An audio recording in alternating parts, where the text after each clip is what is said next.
ಮೌಲ್ಯಯುತ ಶಿಕ್ಷಣ ಮಕ್ಕಳಿಗೆ ದೊರೆಯಬೇಕು, ಆಗ ಮಾತ್ರ ಸಾಧನೆಯ ಹಾದಿಯಲ್ಲಿ ಇಂದಿನ ಮಕ್ಕಳು ಸಾಗಬಲ್ಲರು ಎಂದು ಲೆಕ್ಸಾ ಲೈಟಿಂಗ್ ಟೆಕ್ನಾಲಜೀಸ್ನ ಆಡಳಿತ ನಿರ್ದೇಶಕ ರೊನಾಲ್ಡ್ ಸಿಲ್ವನ್ ಡಿಸೋಜಾ ಅಭಿಪ್ರಾಯ ವ್ಯಕ್ತಪಡಿಸಿದ್ದಾರೆ.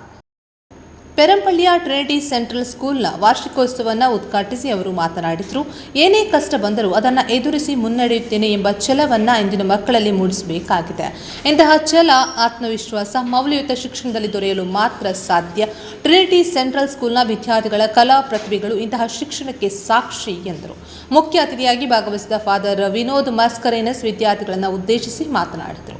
ಇದೇ ಸಂದರ್ಭದಲ್ಲಿ ರೊನಾಲ್ಡ್ ಸಿಲ್ವನ್ ಡಿಸೋಜಾ ಹಾಗೂ ಫಾದರ್ ವಿನೋದ್ ಮಸ್ಕರೇನಸ್ ಅವರನ್ನು ಶಾಲೆಯ ವತಿಯಿಂದ ಸನ್ಮಾನಿಸಲಾಯಿತು. ಸಮಾರಂಭದ ಅಧ್ಯಕ್ಷತೆಯನ್ನು ಕ್ಯಾಪ್ಯುಚಿನ್ ಎಜುಕೇಷನಲ್ ಬೋರ್ಡ್ನ ಕಾರ್ಯನಿರ್ವಾಹಕ ಕಾರ್ಯದರ್ಶಿ reverend father Robin Victor D'Souza ವಹಿಸಿದರು. ಈ ಸಂದರ್ಭದಲ್ಲಿ ಹೋಲಿ ಟ್ರಿನಿಟಿ ಪ್ರೊಫಿಷಿಯನ್ಸಿ ಇದರ ಫಾದರ್ ವಿಜೇಶ್ ಮಿನೇಜಸ್, ಪೆರಂಪಳ್ಳಿ ಚರ್ಚ್ನ ಫಾದರ್ ವಿಶಾಲ್ ಲೋಬೋ, ಪಿಟಿ ಅಧ್ಯಕ್ಷ ಅಬ್ದುಲ್ಲಾ, ಪ್ರಾಂಶುಪಾಲ reverend father Dominic Sunil Lobo, ಉಪ ಪ್ರಾಂಶುಪಾಲ ರೆವರೆಂಡ್ ಫಾದರ್ ರವಿ ರಾಜೇಶ್ ಸೆರಾವು, ಶೈಕ್ಷಣಿಕ ಸಂಯೋಜಕಿ ಮ್ಯಾಗ್ಡಲೀನಾ ಲೂಯಿಸ್, ಪೂರ್ಣಿಮಾ ದೇವಾಡಿಗ, ರೆನಿಟಾ ಮೆಂಥೆರೋ ಮುಂತಾದವರು ಉಪಸ್ಥಿತರಿದ್ದರು.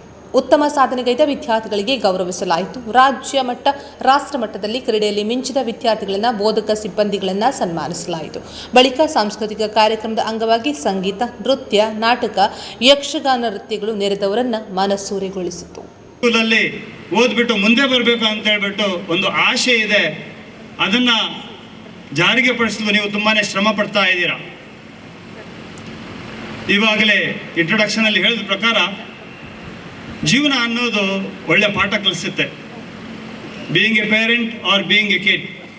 ಒಂದು ಟೈಮಲ್ಲಿ ನಾನು ಕೂಡ ನನ್ನ ಹೈಸ್ಕೂಲ್, ಡಿಗ್ರಿ, PUC ಮಾಡಬೇಕಾದ್ರೆ ಕಾಂಕ್ರೀಟ್ ಕೆಲಸಕ್ಕೋ ಸಿಮೆಂಟ್ ಕೆಲಸಕ್ಕೋ ಹೋಗ್ಬಿಟ್ಟು ದಿನಕ್ಕೆ 35 ರೂಪಾಯಿ 40 ರೂಪಾಯಿ ಗ್ಯಾದರ್ ಮಾಡಿಬಿಟ್ಟು ಫೀಸ್ ಕಟ್ಬಿಟ್ಟು ಎಜುಕೇಷನ್ ಮುಗಿಸ್ಬಿಟ್ಟು ಲೈಫಲ್ಲಿ ಮುಂದೆ ಬಂದಿರೋನು.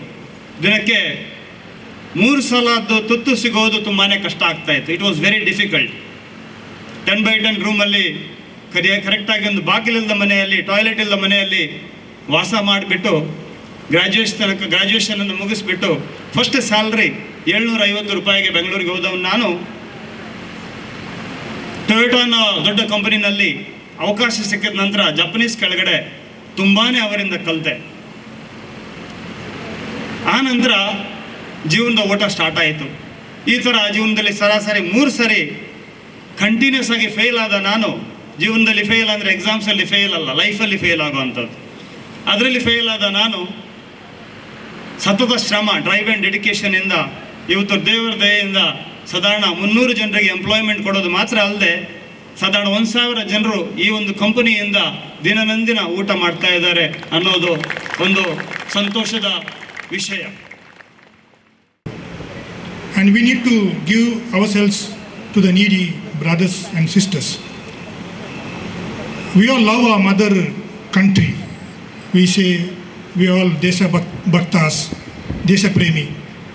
But Gandhiji, he has said, when I love my brother or sister, or when I love those who are in need of my help, when I reach out to the needy brothers and sisters, that is the real Desha Prema, Desha Bhakti. And we need to imbibe every day. You see, when we die,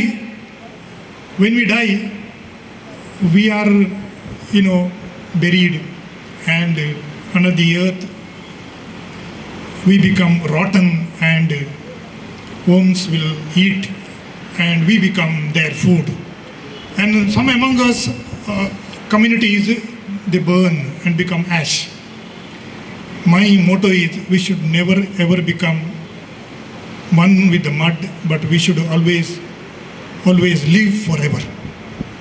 Not only donating blood, but definitely we can donate our organs. There are so many organs: eyes, liver, heart. There are so many organs we can donate, and we can live forever. And we will never ever be eaten by worms, or we will never ever become ash. That should be our motto. And we all are educated. Ta-da! Bye-bye! See you! Pe milenge!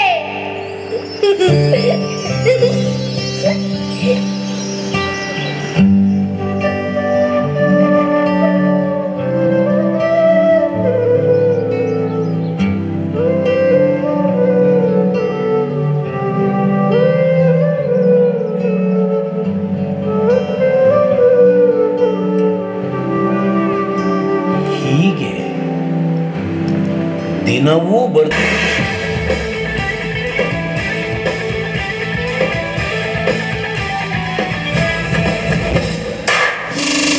Sir हम target के बहुत नजदीक हैं।